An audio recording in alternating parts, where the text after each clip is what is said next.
I knew something was wrong when Justin Palmer handed me the Excellence in Operations Award, with all the enthusiasm of a guy signing his own divorce papers. The whole room clapped, but it was that polite golf clap you hear when someone's kid strikes out at Little League. Even the engraving was spelled wrong. Thomas Brenner for keeping us compliant-ish. I almost laughed. Almost. 8 years. 8 years of keeping Atlas Corporation from getting hammered by federal regulators. 8 years of catching filing errors before they turned into congressional hearings. 8 years of translating government speak at 2 a.m. while everyone else was updating their LinkedIn profiles. I kept this place from burning down more times than I could count, and this was my thank you. A typo on cheap crystal and a seat next to the DJ booth, while the CEO's son clinked champagne glasses with the marketing interns. Look, I'm Tom Brenner, 52 years old, and before we dive into this train wreck, let me tell you something about respect. I spent 22 years in the Navy. I know what real leadership looks like, and I know what happens when chain of command gets ignored.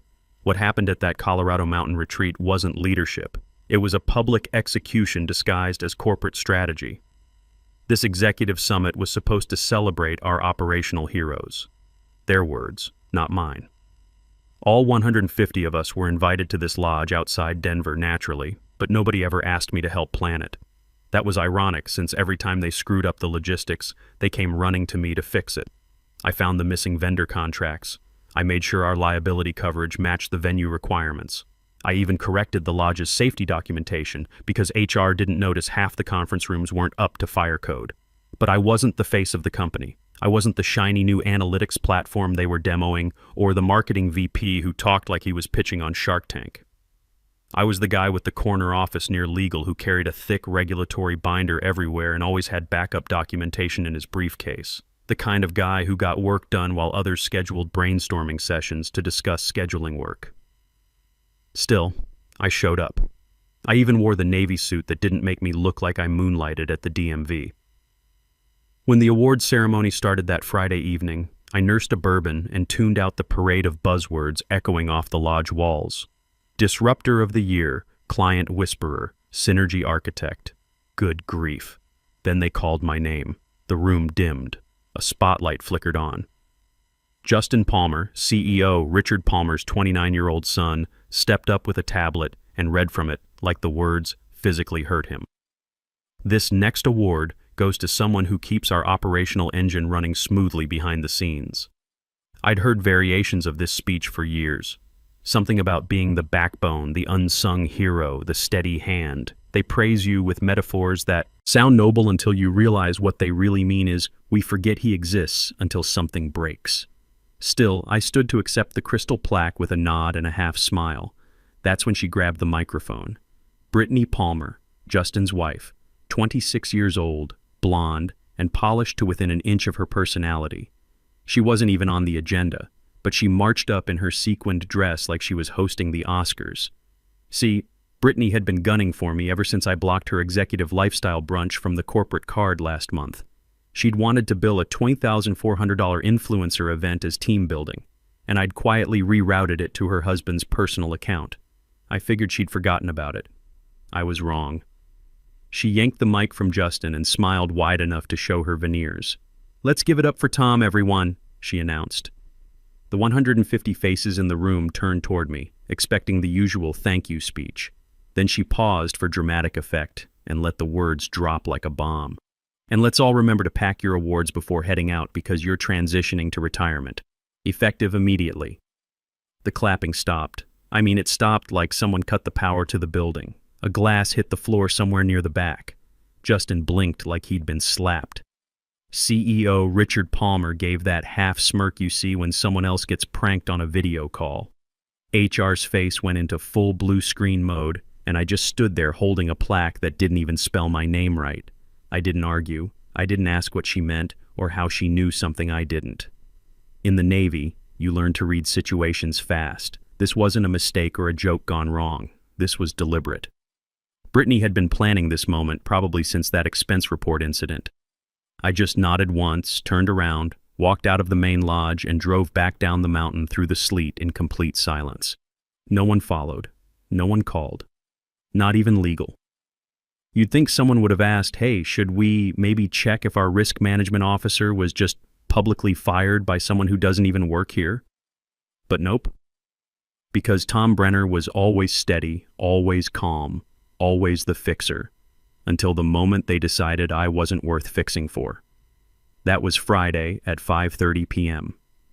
By Monday at 5:30 p.m., exactly 72 hours later, the federal auditor would be asking who the hell let a lifestyle influencer announce the illegal termination of the only person keeping their multi-million-dollar contracts from imploding.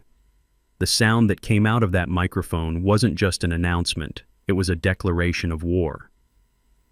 Pack your awards because you're transitioning to retirement. Just like that, 8 years of keeping Atlas Corporation legally bulletproof collapsed under the weight of a sentence delivered between sips of champagne. But here's what Brittany didn't know, and what Justin was too weak to explain to her: my federal risk management certification wasn't just a line on my resume. It was the foundation that held up every government contract, every regulatory filing, every piece of federal paperwork that kept Atlas in business. Remove me, and the whole structure collapses in exactly 72 hours. That's how the system works. No active certification, no legal authority to process federal documentation. I drove home through the snow, already calculating the timeline in my head. Friday, 5:30 p.m. Termination. Saturday morning, the automated systems would start flagging my inactive status. By Monday, 5:30 p.m., every document filed over the weekend would be legally invalid. 72 hours to implosion. They just didn't know it yet. I froze, not because I didn't understand what had just happened, but because I understood it perfectly. This wasn't a drunken mistake. This wasn't an awkward joke that missed the mark. This was an ambush wrapped in corporate theater, and Brittany had just pulled the trigger on something she didn't comprehend. The room went silent in stages. First the interns, then operations, then the senior staff. HR kept trying to smile until I turned and placed the award gently back on the table. Let me tell you about the look on Richard Palmer's face. The CEO was 3 drinks into the evening and suddenly remembered he'd left his spine in the ski lodge coat check.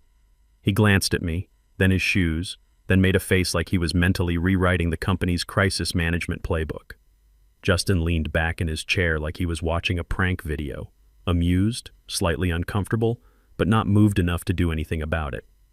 Brittany kept her eyes on me like she expected applause, like this was her moment to shine. And maybe it was. She'd been floating around Atlas corporate events for 2 years, using her husband's position like a backstage pass to every boardroom she could Instagram. Her background? Event coordination in Scottsdale. That's it. No regulatory training, no compliance certification, no understanding that the federal risk management system doesn't care about your husband's MBA or your social media following. But there she was, running the show like a reality TV Napoleon, completely unaware that she'd just fired the only person standing between Atlas Corporation and federal sanctions. I scanned the crowd one last time. Not a single person stood up. Not a single executive said, "Hey, maybe we should talk about this privately." Even the general counsel, a man I'd personally coached through 3 federal audits with the patience of a Sunday school teacher, sipped his drink and avoided my gaze. So I left. No door slam, no dramatic exit speech. I didn't grab my things or finish the bourbon I'd been nursing. I simply turned, walked out of the main lodge, down the icy wooden steps, and made my way to the guest cabin where I'd left my overnight bag. I packed my toiletries, folded my blazer, left my name tag on the pillow like a resignation letter written in plastic and silence. By the time I hit Highway 70, snow was drifting across the windshield like static on a dying TV channel. My hands didn't shake. My jaw didn't clench, but my foot pressed a little harder on the accelerator with each mile. During the drive home, I ran through every possible angle. This wasn't random. Brittany had been planning this since I blocked her expense report, but she had no idea what my job actually meant. She didn't understand that risk management officer wasn't just something printed on a business card. She didn't know that my active federal risk management certification was what allowed Atlas to legally process government contracts, submit regulatory filings, and maintain compliance with federal oversight requirements. My certification was like a digital seal on every piece of federal paperwork. Remove the seal, and everything becomes invalid. The system gives you exactly 72 hours to restore active certification before automatic compliance violations trigger. It's designed that way to prevent gaps in oversight. Brittany had just started a 72-hour countdown to corporate catastrophe, and she was probably at home right now posting Instagram stories about making tough leadership decisions. At home, I didn't even take off my coat. I sat on the edge of the couch and stared at the blank TV screen. My phone buzzed once, a text from Danny in procurement asking if I was okay. Then nothing. Not HR, not legal, not even a follow-up from Danny. Around 1:30 a.m., I logged into the Atlas internal portal and watched the risk management dashboard load. My credentials were still active, for now. I could still see all the compliance filings, still had clearance for regulatory documents. But I knew that would change. Saturday morning came gray and cold. I sat by the kitchen window in my old Chiefs sweatshirt, drinking coffee and waiting. At 8:15 a.m., I got the first automated email. Certification status update, Atlas Corporation. My federal risk management certification had been flagged as under review due to employment status change. The countdown had officially started. Saturday afternoon, another email. Certification status update, Atlas Corporation. Status changed to inactive pending verification. That meant any documents processed under my authority after Friday 5:30 p.m. were now flagged for review. I logged back into the Atlas portal. My access was graying out section by section. First the personnel directory, then the secure filing system, then the federal database. Like watching your security clearance evaporate in real time. But here's what I noticed. The automatic processing system was still running. Atlas had 3 federal filings scheduled for weekend submission. Standard quarterly reports that always processed Saturday morning. The system was using my cached digital signature, not realizing my certification was already flagged. 3 documents. Submitted Saturday at 6:30 a.m. under an inactive certification, each one a potential federal violation. Sunday brought more automated chaos. The compliance system tried to process 3 additional emergency filings. Something about a new government contract that couldn't wait until Monday. Again, my cached signature, again under an inactive certification. 6 total documents, all federally invalid, all carrying my digital signature without my authorization or active certification backing them up. By Sunday evening, I'd received the final automated email. Certification status, Atlas Corporation, inactive. My name had been completely removed from the federal registry. Any Atlas document bearing my signature was now legally worthless. I closed the laptop and whispered to my empty living room, 72 hours exactly. Monday morning was 18 hours away. That's when someone at Atlas would try to submit their weekly compliance summary and discover that their entire federal framework had collapsed like a house of cards. I poured another cup of coffee and waited for my phone to ring. Monday morning, 8:45 a.m. It started with an email that would make Atlas's general counsel spill coffee on his $3,000 laptop. Subject line, urgent, missing active certification on recent filings. Sender, Patricia Williams, Senior Federal Compliance Auditor. Not someone you ignore. Not someone who sends emails for entertainment. Patricia Williams was the kind of federal auditor who could shut down operations with a single phone call and sleep soundly that night. The email body was surgical in its precision. We reviewed last week's end-of-quarter submissions and weekend emergency filings. As of Friday, 5:30 p.m., no active credential is listed for your internal risk officer on federal record. 6 documents submitted, Saturday through Sunday, require immediate clarification of signatory authority. Please provide certification status within 4 business hours or expect automatic compliance review. Translation: you filed federal documents with an inactive officer's signature.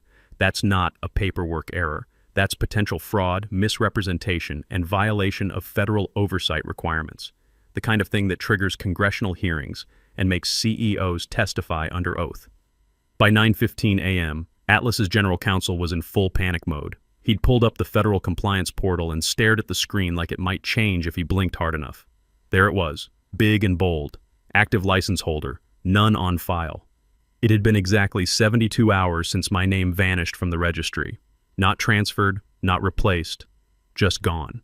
And in that window, Atlas had submitted 6 federal documents under my cached signature without any active certification backing them up. Every contract signed, every disclosure filed, every regulatory form processed in that 72-hour window was now legally invalid. Worse than worthless, it was evidence of systematic compliance failure. By 9:45 a.m., someone from HR was having what sounded like a nervous breakdown in a Slack channel labeled "Emergency Situation Urgent." The messages were flying. Does anyone have Tom's phone number? Who authorized weekend filings? Did Tom actually resign or not? And by 10 a.m., every executive who had pretended not to see me leave the lodge 3 nights earlier received the same calendar invite: emergency federal compliance review, mandatory attendance location, executive boardroom, 12th floor, time 10:30 a.m. Required: CEO Richard Palmer, CFO, COO, VP Operations, VP Legal, General Counsel, HR Director Justin Palmer. The required list read like a federal grand jury summons. Meanwhile, somewhere in the Palmer household, while Justin poured cold brew into a monogrammed tumbler, he probably told his wife, "Relax, it's just paperwork." Legal's always freaking out about something. But Brittany was too busy that morning to worry about corporate compliance. She was posting a filtered selfie from the retreat with the caption, "Sometimes leadership means making the hard calls, still glowing from this amazing weekend. #executive wife, #tough choices, #moving forward." She had no idea she'd just become the star of a federal compliance investigation. Back at Atlas, the general counsel prepped the boardroom like he was hosting a war tribunal. He printed Patricia Williams's email, highlighted every critical phrase in yellow, and projected it on the massive screen behind the conference table. Below that, he pulled up the federal compliance portal showing our certification status in all its devastating clarity. The numbers were damning: 72 hours of non-compliance, 6 invalid federal documents, 0 active certification backing. One very angry federal auditor, Justin, sauntered in at 10:25 a.m., still chewing a protein bar, apparently unaware that his wife had just triggered the corporate equivalent of a nuclear meltdown. So, is this about the compliance stuff? Because if it's about Tom again... The general counsel turned slowly, face pale as accounting paper. Tom was our only certified federal risk officer. His credential was linked to every single piece of government documentation we process. Without him, every federal filing we've submitted since Friday is legally invalid. Justin shrugged with the casual confidence of someone who'd never faced actual consequences. "Can't we just have someone else sign the forms?" "You can't backdate federal compliance," the general counsel said, voice cracking slightly. "This isn't a vacation request form. We're talking about potential criminal referrals for misrepresentation of federal documents." The CEO, Richard Palmer, pinched the bridge of his nose like he was trying to squeeze sense into his skull. Who the hell authorized weekend submissions without verification? Everyone looked at each other with the collective expression of passengers who'd just realized their pilot had passed out mid-flight. Then someone whispered, "The system used Tom's automatic signature protocol." The screen flashed as the general counsel clicked through the weekend filings. There they were. 6 documents, all bearing my digital signature, all time-stamped after my certification went inactive. Ghost signatures on loaded legal documents. Saturday, 6:30 a.m., 3 quarterly compliance reports. Sunday, 11:45 a.m., 2 emergency contract amendments. Sunday, 4:15 p.m., 1 federal disclosure update, each one a potential felony if Patricia Williams decided to refer this to the Department of Justice. Justin's face began to shift as reality penetrated his privileged bubble. The cocky confidence faded, replaced by something that looked like actual fear. He looked like someone slowly realizing the house party he'd just hosted might have burned down the entire neighborhood. "What's the worst-case scenario here?" he asked, voice barely above a whisper. The general counsel didn't answer immediately. He just stared at Patricia Williams's email signature block, which included her official title, Senior Federal Compliance Auditor, Criminal Referral Division. Then he pointed at one word that Patricia Williams had underlined twice in her email. Sanctions. The room fell into funeral silence. Outside, Denver traffic hummed along normally, oblivious to the fact that a major corporation was hemorrhaging federal compliance in real time. Across town, I was finishing a crossword puzzle at my kitchen table, phone sitting silently beside my coffee mug. They still hadn't called, but they would. At 2:20 p.m., Monday, my phone finally rang. Not from HR, not legal, not even Justin, who I assumed was currently locked in a supply closet hyperventilating into a branded Atlas paper bag. It was the COO, Margaret Stone, a woman who once described risk management as that background stuff so we don't get audited. Her tone today, barely controlled panic wrapped in corporate speak. Tom, hi. Listen, we'd love to discuss bringing you back in a consulting capacity, just to help us navigate this regulatory situation. Regulatory situation. They were hemorrhaging federal compliance and calling it a minor hiccup. I let the silence stretch. She rushed to fill it. Just until we recalibrate our workflows and restore confidence with the auditors. Honestly, no one has more expertise in federal risk management than you. We'd compensate you generously, thinking $133,000 annually, which represents a 40% increase from your previous $95,000 salary. Is that what Brittany recommended before or after she fired me over the cheese board? Nervous laugh. There was clearly a miscommunication at the retreat. Sure, I said, because usually when someone announces your retirement into a microphone in front of 150 people, they mean, we appreciate your service. Margaret hesitated. The real issue is operational continuity. We need someone with your certification to— You need me, I cut in. Not a consultant, not a contractor. You need Tom Brenner, Federal Risk Management Officer, to rebuild the compliance framework that Brittany demolished for her Instagram moment. Silence. Then she softened, of course. But logistically, given the circumstances, we're looking to engage you as a 1099 contractor initially. Premium hourly rate, flexible schedule. I almost laughed. I used to be an officer. Now you want me as a freelancer. Look, Tom, we want to make this right. A full reinstatement might take time, board approval, paperwork, but we can bring you on immediately under this structure. I'll consider it, I said.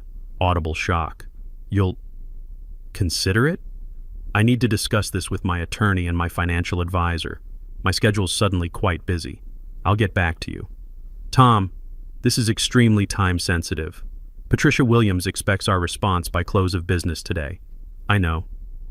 Tick-tock. I hung up before she could say anything else. Then I called George Martinez, my old mentor. Former Marine, 25 years in corporate risk management, now an independent consultant who specialized in federal compliance disasters. They want me back, I told him. Of course they do. They just watched their entire regulatory foundation collapse faster than a house of cards in a hurricane. What are you thinking? I opened my laptop and started typing. Terms and conditions for re-engagement. Full back pay, retroactive to Friday, 5:30 p.m. Security clearance immediately restored. New title, Chief Risk Officer. Direct reporting to the board chairman, not the CEO. Authority over all federal compliance matters. And one more thing. A formal written apology from the company acknowledging the improper termination. Let them sweat until Wednesday, George advised. Patricia Williams won't do anything until Thursday anyway. Make them come to you. Wednesday afternoon, Atlas called again. This time it was the board chairman himself, not some middle manager. Richard Palmer had apparently been removed from negotiating duties after the board learned his daughter-in-law had triggered a federal investigation. Tom, we need to resolve this immediately. Patricia Williams is threatening to refer this to the Justice Department. We're prepared to meet your terms. All of them? All of them. Chief Risk Officer, $133,000 annual salary, board reporting, full restoration of authority. And yes, the written apology. Thursday, 3:15 p.m. I walked into Atlas HQ through the main entrance, not because I was making a statement, but because they'd specifically requested it. Apparently, they wanted everyone to see that the risk management crisis was being resolved. The receptionist stood as I stepped off the elevator. They're waiting for you, Mr. Brenner. Mr. Brenner. Not Tom, not hey compliance guy, but the formal respect that comes with being indispensable. The boardroom was packed. CEO, CFO, COO, General Counsel, Justin, HR Director, even 2 outside board members. And at the head of the table sat Patricia Williams, her federal binder open like a roadmap to corporate redemption. Let's begin, she said, and the room settled into respectful silence. She turned directly to a page flagged Remedial Compliance Resolution. Atlas Corporation has acknowledged a 72-hour gap in certified risk management oversight, resulting in 6 improperly authorized federal filings. The company has agreed to full remediation under Restored Officer Thomas Brenner, effective immediately. She slid a document across the table. Chief Risk Officer Thomas Brenner will assume full federal compliance authority with direct board oversight. All prior filings will be resubmitted under proper certification within 30 days. Not consultant. Not contractor. Chief Risk Officer. I looked at Justin, who was staring at his hands like they might contain an apology he'd never find the courage to speak. Then I looked at the empty chair where Brittany would have sat if she hadn't been permanently banned from Atlas corporate events. One question, I said. Who's going to explain to the board how a lifestyle influencer managed to trigger a federal investigation? Patricia Williams almost smiled. That's not my department, Mr. Brenner. That's yours now. I signed the reinstatement documents, stood, and gathered my new executive folder. Next time someone wants to restructure, I said to the room, try asking the foundation before you demolish it for social media content. Then I walked out, leaving them to contemplate the sound of professional competence being restored to its proper place. 72 hours after Brittany Palmer thought she'd ended my career, I walked back into Atlas Corporation as Chief Risk Officer with more authority than I'd ever had before. Sometimes the best revenge is simply being indispensable.